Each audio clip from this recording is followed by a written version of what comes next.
Hora de conversar com o Rodrigo Orengo, direto de Brasília. O presidente da Eletrobras anunciou a sua saída do cargo. Lembrando que em dezembro o governo havia afirmado que pretende realizar 9 privatizações em 2021, entre as quais a da Eletrobras. É um dos grandes desafios a venda da Eletrobras para o governo Bolsonaro. Orengo, como é que esses dois assuntos se interligam, se há ligação entre os dois? Bom dia para você. Muito bom dia, Megali, bom dia a todos. A informação oficial é de que a saída é por motivos pessoais, né? Agora é claro que não dá para esquecer que o Wilson Ferreira Júnior, ele é um defensor da privatização e desde o outro governo, desde o governo do ex-presidente Michel Temer.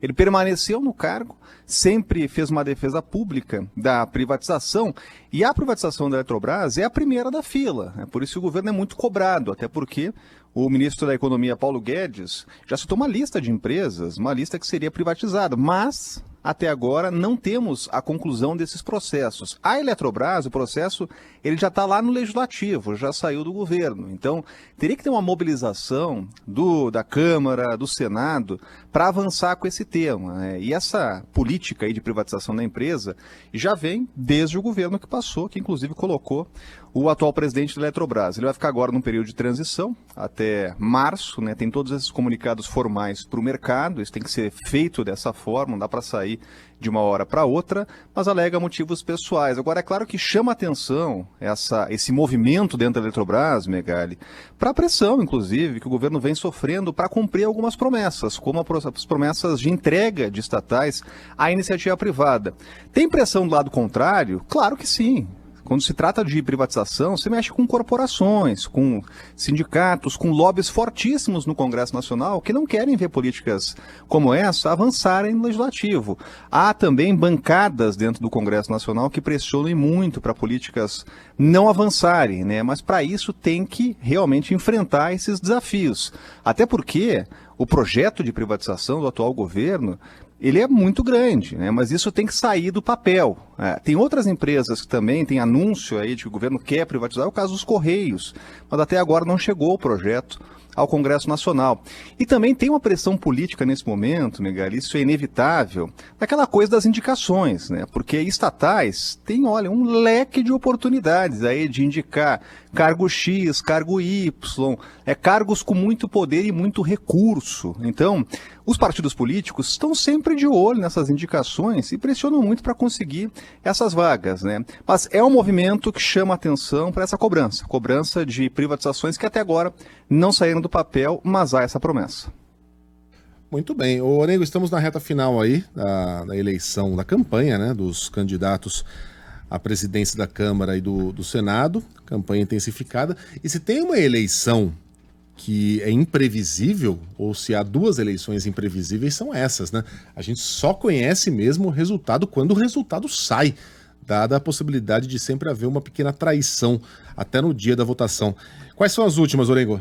Isso pode contar, viu, Megali? Pode contar que vai ter traição, porque a votação é secreta e sempre tem um movimento de traição, mesmo com as indicações ou adesões formais dos partidos. A novidade é o seguinte, que nessa reta final, estamos na semana final aqui de campanha, já que na semana que vem já tem a votação, já tem a eleição presidente da Câmara, presidência do Senado.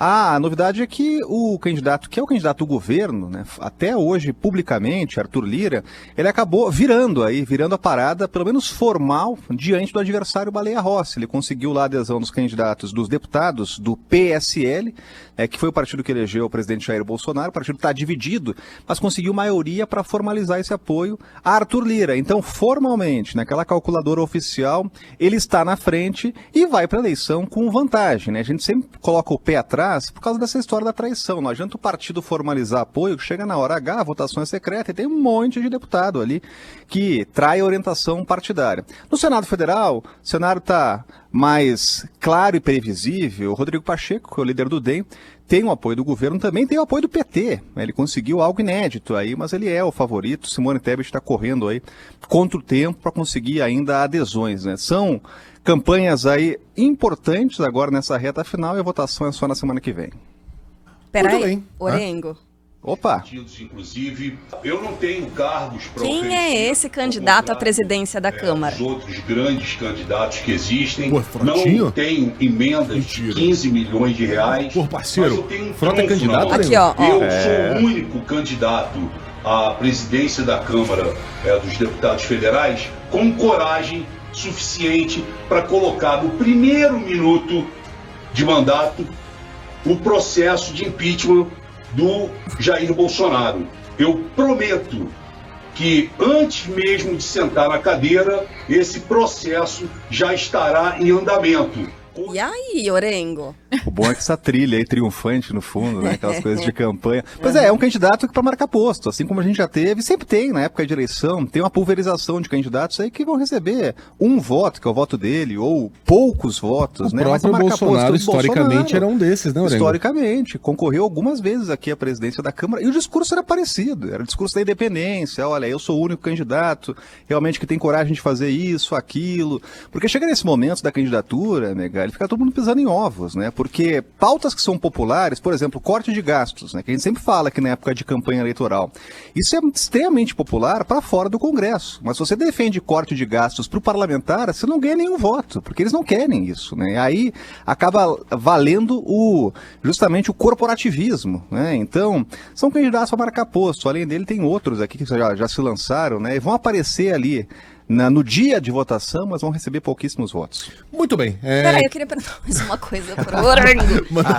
Orengo, nesse fim de semana, tanto no sábado quanto no domingo, carreatas pelo impeachment em diferentes capitais do país, né? Isso vem acontecendo. A palavra impeachment desde a semana passada, ela parece que está ganhando corpo, vindo de movimentos de diferentes setores, né? A gente teve os estudantes ou enfim, profissionais que se formaram na Universidade de São Francisco, da USP, Faculdade de Direito da USP, de Medicina e diversas outras categorias, né? Colocando, assinando cartas ali, abaixo-assinado. MBL. Médicos que assinaram Médicos, né, exatamente. manifesto contra a postura do governo. E aí também outros, enfim, o Megali falou MBL, ao lado do Amoedo e tudo mais, com esses movimentos aí mais politicamente organizados, né, no sentido de uma estrutura política real e existente. Queria que você falasse sobre isso, como é que está repercutindo em Brasília, qual é o termômetro, né, a temperatura de momento com relação a essa palavra impeachment. Repercute muito aqui em Brasília, Carla, e esse tema e essa palavra começou a ser repetida aqui. Agora, no momento, não há um cenário para isso dentro do Congresso Nacional, né? Agora, é claro que movimentos começam assim, e é importante respeitar esses movimentos. A gente já viu falhas e erros de presidentes que menosprezaram movimentos de rua, né? Então, esse movimento ele não se compara ainda a outros momentos que a gente já viveu, né, com milhões de pessoas, né, em grandes movimentos, mas é o início e há uma pressão que cresce no Congresso Nacional. E por isso a presidência da Câmara ela tem tanta atenção do governo, né? Como essa palavra impeachment voltou aqui para a boca de parlamentares, principalmente de oposição, mas também de uma direita dentro do Congresso Nacional, de alas aqui do Congresso Nacional, essa campanha à presidência da Câmara ganhou mais importância e o governo está atuando claramente, né? Os governos executivos sempre atuaram ali por baixo dos panos, né? Aquela coisa ali meio velada. Hoje não, hoje a campanha, o presidente Jair Bolsonaro recebe parlamentares, fala publicamente, o meu candidato, nosso candidato, a expressão que ele usa para se referir a Arthur Lira, porque há esse receio, né? Então, para evitar esse problema ou esse risco, tem que ter alguém que está próximo do presidente na presidência da Câmara. Para lembrar, é prerrogativa única do presidente da Câmara colocar para tramitação ou não processo de impeachment. Só ele tem essa autoridade, né? E quando se vê nas ruas crescimento aí de movimentos populares, é claro que isso assusta, né? E coloca aqui uma luz, pelo menos amarela, no Palácio Planalto. Agora, para movimentos de impeachment, tem que ter uma conjunção de fatores, né? Claro que povo na rua, mas de forma mais significativa, né? Questão econômica também, a gente enfrenta um problema econômico, mas principalmente a adesão no Congresso Nacional. E hoje não há adesão no Congresso para prosseguir com o processo de impeachment. Pode ter no futuro, por isso o governo está atento a esses movimentos dentro do Legislativo.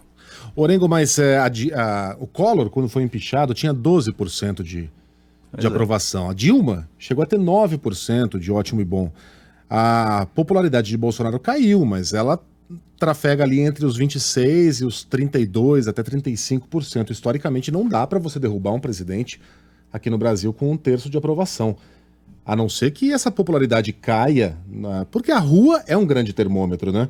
Se a rua começa a dizer não para um presidente, aí essas marolas começam a se formar dentro do Congresso e podem virar uma grande onda. Mas para isso é necessário que esse termômetro comece a se aquecer nas ruas. Não literalmente nas ruas, porque não tem ninguém saindo agora, mas entre a população. A não ser que essa popularidade baixe ainda mais para casa dos 15%, 14%, 13%. Chegar a um dígito, né? Então, se chegar a um dígito, aí o cara vira um morto-vivo, né? Mas, a não ser que ela baixe bastante ainda, dificilmente essa onda vai nascer aí no Congresso, né? Pois é, o cenário ele não está realmente apontando para isso, né? Para um movimento agora dentro do Legislativo, e isso é o mais importante, né? É isso ecoar no Congresso Nacional.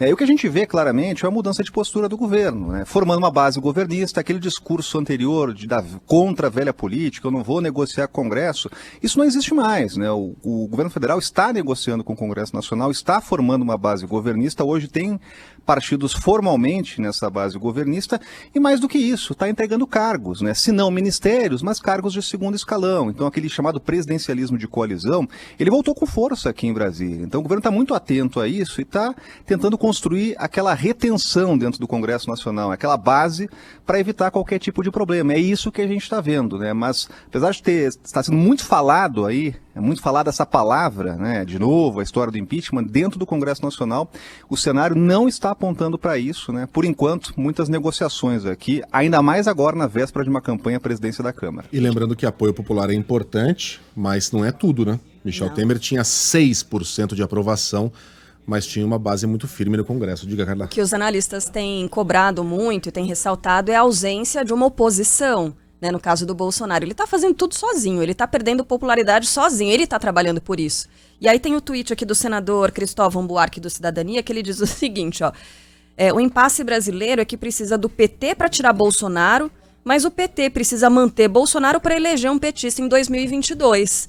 São muitos interesses envolvidos. Eu acho que né? é esse mesmo cálculo que se faz em Brasília hoje, né? O que é mais válido? Você tentar fazer um movimento de um impeachment agora, que não vai ter uma aprovação popular, ou deixar um presidente que sozinho está se queimando, sangrar até o ano que vem? Aliás, quando se fala desse assunto aí, né, de governabilidade ou de viabilidade de um governo, né, mais do que oposição ou até a base do governo, tem um grupo que conta muito nessas horas, que é o famoso Centrão. E o Centrão hoje está com o Bolsonaro. Quando a gente fala em Centrão, é um conjunto de médios e pequenos partidos que contam mais de 200 votos aqui dentro do parlamento. E nada acontece aqui no Legislativo sem o Centrão. Naquela época do governo Dilma, foi muito claro o movimento, o Centrão estava com Dilma e desembarcou do governo Dilma para embarcar no governo Temer. Ali foi a virada, né? E neste momento, esse grupo hoje está com o Bolsonaro.